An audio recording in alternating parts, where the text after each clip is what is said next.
Well, hello, welcome to I Love Gay today.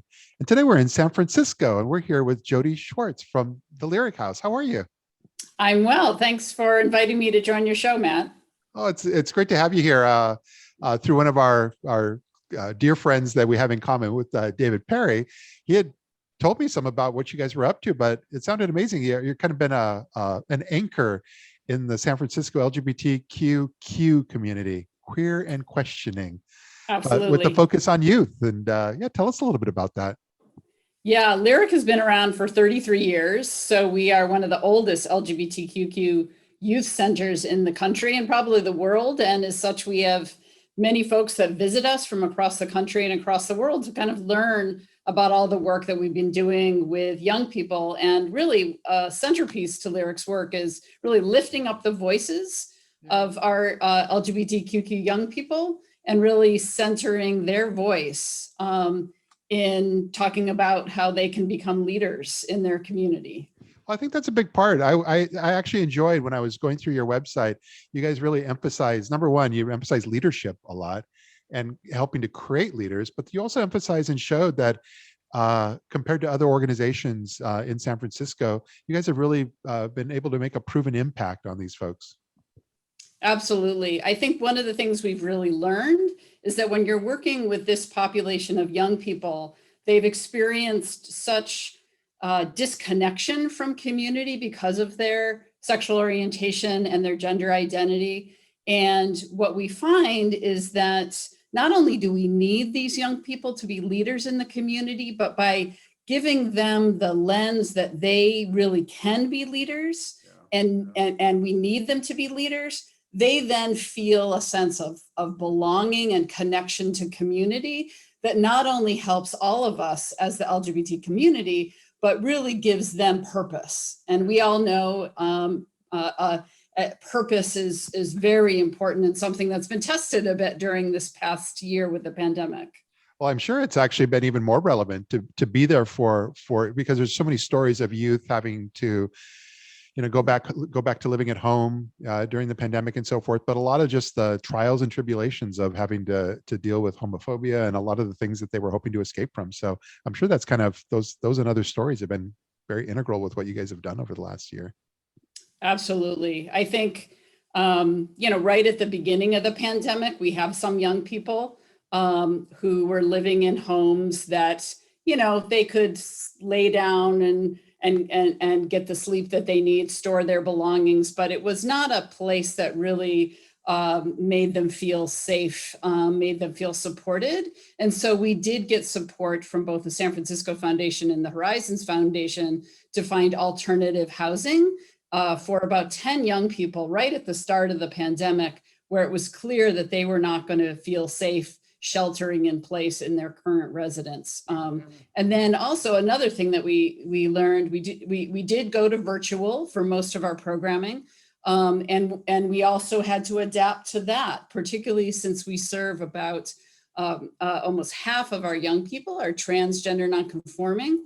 We had to learn what it was like to be someone who was growing into their identity and seeing themselves reflected in a virtual space. We're not used to being in group spaces and seeing ourselves. We're used to seeing other people. So all of a sudden we were in these spaces where the young people could see themselves, and it was strange to see themselves and hear themselves and it be different from what they perceived themselves and what they know who they are in their gender. And so we had a lot of experimentation to figure out how we could make space for folks who had challenges with the virtual space, and also youth who were participating in virtual programming but couldn't speak out loud in their homes because they weren't out to their parents. And so we learned how to bring the voices of youth who were putting all of their comments in the chats. And then the staff would actually repeat what those young people were saying so that those young people felt included. So just like we always do, we're being innovative and thoughtful about inclusion and making sure our young people all feel included in the community space and loved, for sure. Well, you guys must be doing something right, because during the last year, most, I would say, organizations were just trying to figure out how to survive and get through. but you guys were kind of flourishing at that time, where you've been going through this huge growth and renovation called, what is it called? LYRIC Flourishing. LYRIC Flourishing, yeah. And we invite people to flourish with LYRIC. We're doing a capital campaign specifically to expand and renovate our space. Yeah. We've had a space since the early 90s in the Castro, in the heart of the gay community in San Francisco. And we're really lucky to own our space. And we've been there for a long time now. So the community has really embraced youth as part of the Castro neighborhood and have lent us a lot of support. So we've grown a lot in the last few years so that we can adequately support our LGBT community. Yeah. And so we're really excited to be able to expand use of our current space and make the space 44% larger in usable space for programming. So we're super excited about that. And the young people who are really craving to come back together in community have been working with me to design the space to make it the way they want it to be, always centering youth in our conversations. No, that's great. Well, next week is it's going to be June, so it's Pride Month, but you guys are having like an open house or something next week. Yes? We are having an open house. You can find information about the open house on our website, www.lyric.org. And you can find information about LYRIC Flourishing. LYRICflourishing.org will tell you all about the capital campaign. But yeah, the open house, we're really excited that as part of the capital campaign, two of our co-founders, Dana Kivel and Donna Asawa, have come back to join the campaign to help us raise the funds we need.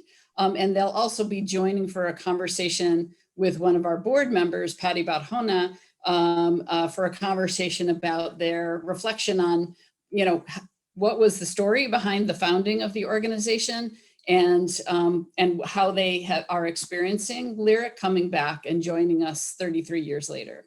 Wow, very exciting. Nice. Yes, I love all that. Well, more importantly, I'm just really glad you were able to take a few moments of your time to share your story of what you guys have been up to with our audience. I don't think everybody all realizes what the Purple House really means. It means a lot. It's the second home to many of our young people, for sure. Well, good luck with everything next week, and as LYRIC Flourishing comes together. And thanks again for being here. Thank you so much, Matt. All right, take care. Bye.